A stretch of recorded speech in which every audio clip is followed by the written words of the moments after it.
Non, mais même si moi j'ai dit effectivement des propos assez violents sur ces gens, j'espère qu'on a fait passer un peu le message pour dire que la vraie violence insoutenable était de leur côté. Et d'ailleurs, on le constate absolument ces jours-ci avec tous les trucs terribles qui se passent dans les facs, etc. Où à chaque fois des petits groupes fachos, il y en a encore eu un à Lille après Montpellier. Voilà, donc j'espère qu'au moins, je ne sais pas à quelle sauce on sera mangé, puisque le jugement a été mis en délibéré au 24 mai, donc un petit peu de patience pour nous. Mais en tout cas, j'espère qu'au moins on a réussi à égratigner ce qui est une constante chez eux, c'est de vouloir paraître comme des gentils premiers de la classe ou des bons gendres qui mènent un combat politique démocratique, alors que ce n'est absolument pas le cas. Voilà. Et c'est le 1er mai, ils sont tous là à Nice. Oui. Le 1er mai, le 1er mai, il va venir Marine Le Pen à Nice avec tout le Front National, paraît-il toute l'extrême droite européenne, quoi. Donc voilà, je profite de filmer pour dire qu'il faut un max de mobilisation le 1er mai à Nice, quoi. France, attention parce que ça risque d'être chaud. Avec l'extrême droite et ses formes les plus radicales que sont les identitaires et son lien avec les néo-nazis. Actuellement, je pense que toutes les luttes qui concernent ce sujet doivent se mettre en relation de plus en plus, en écho. C'est pour ça qu'aujourd'hui, je suis très heureux d'avoir été soutenu avec Jean-Jacques par les camarades de la Roya citoyenne qui étaient présents, des camarades du collectif Somico dans son ensemble, Solidarité avec l'immigrant, le collectif du 06, avec beaucoup d'autres soutiens. Il faut savoir que voilà, 83, j'allais les dire. Je pourrais pas citer tout le monde parce il y a même des Suisses. Pour une fois, on a un arc très important de soutien qui nous a beaucoup touchés.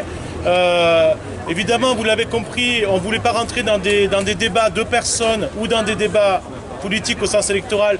Et donc, par conséquent, on a demandé aux individus et aux partis politiques de se placer en soutien et de mettre en premier rang les collectifs de lutte, les organisations de lutte et les associations de solidarité, donc dans le cadre des luttes sociales et des solidarités avant tout.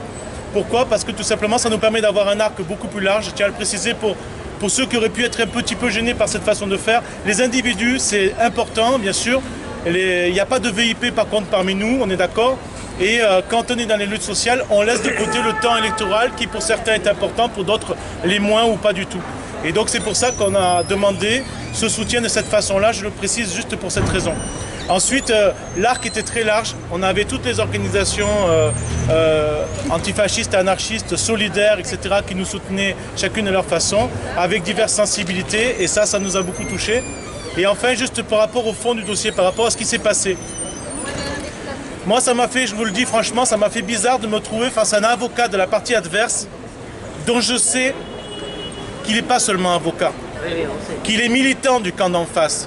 En fait, cet individu n'est pas juge, en l'occurrence avocat, en fait, mais il est avocat et parti, en fait. Parce qu'il a fait des conférences conjointes avec le fondateur du mouvement identitaire en France. Parce qu'il défend ces thèses-là régulièrement. Et je l'ai vu rouge à plusieurs reprises, devant les interventions de Jean-Jacques, devant les interventions de Dominique à plusieurs reprises. Donc finalement, même si les prévenus n'ont pas eu le courage de venir jusqu'ici, les accusateurs n'ont pas eu le courage de venir jusqu'ici, ni leur soutien, ce qui veut dire quand même quelque chose, malgré cela, ils étaient quand même présents à travers leur avocat. Et je peux vous dire une chose, c'est que c'est évidemment le monde dans l'envers de voir ces gens se permettre de nous attaquer en justice alors qu'eux ont commis évidemment des choses extrêmement graves, à la fois sur le plan de la légalité, qui est une chose, mais aussi sur le plan des principes universels d'amour parmi les êtres humains, quelles que soient nos couleurs de peau, quelles que soient nos idées, quel que soit notre territoire d'origine. Voilà, c'est pour ça que personnellement j'étais particulièrement choqué par ce qui s'est passé aujourd'hui. Et c'est pour ça qu'on attend du bon sens des gens qui sont à l'intérieur de ce bâtiment pour savoir si vraiment ils méritent d'avoir à son fronton les mots liberté, égalité, et fraternité. La porte est fermée. Liberté, égalité, fraternité. Et c'est souvent juste une blague. se font attaquer par des fascistes ou par les méthodes de l'État avec des méthodes fascisantes, on appelle un rassemblement à Garibaldi à 18 h. Donc dans l'idée, c'est d'essayer de se réapproprier les places et tout ça. Vendredi prochain, 18 h, Garibaldi. Contre les attaques des fascistes, contre les attaques des flics, la meilleure solution, ça reste la mobilisation. On lâche rien. Merci, vendredi 18 h. Merci. Tenez-vous au courant. Et il faut rappeler également l'inhumanité de l'action Défendre Europe, donc des identitaires qui étaient donc partis pour vouloir empêcher un sauvetage d'humains et d'humaines en péril. Le parquet n'a rien demandé. L'avocat, donc à la fin, on a attendu de voir, donc le parquet n'a rien demandé. Par contre, l'avocat de la partie adverse demande des dizaines de milliers d'euros de dommages et intérêts et 4 ans de prison ferme pour Jean-Jacques. Voilà. Non, le parquet ne demande rien.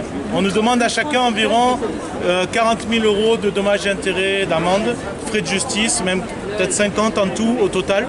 Et surtout, Jean-Jacques, il y a l'aspect pénal puisqu'il y a l'aspect après le meurtre, ce qui est absolument invraisemblable vu la façon dont les choses se sont déroulées.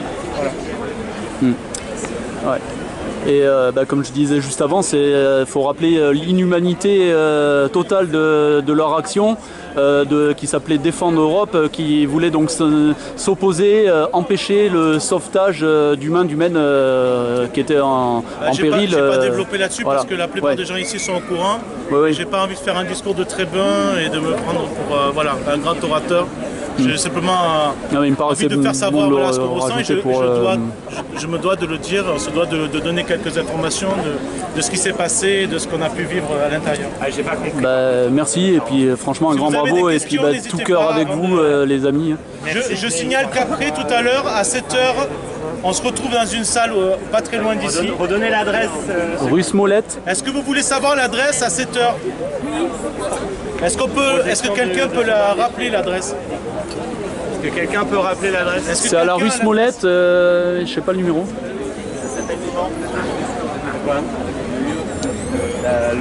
Voilà, donc Yanis Youluntas et son camarade Jean-Jacques. Merci. Qui était en procès aujourd'hui et voilà, devant le palais de justice et qui était gardé par la police qui est équipée de mitrailleuses aussi. On voit pas très bien sur la vidéo là, mais je fais une petite parenthèse. Un petit film qui vous montre ce qu'on fait en termes de solidarité avec les migrants et les Grecs dans la misère. Ça dure 50 minutes et ensuite on peut discuter, échanger sur toutes ces questions, parler de ce qui s'est passé mais aussi parler de l'avenir et puis partager un repas tous ensemble. Il y aura l'occasion de repas partagés, il y en a pas mal qui vont emmener, donc normalement ça devrait le faire. Voilà. Merci Yanis, bravo. Merci.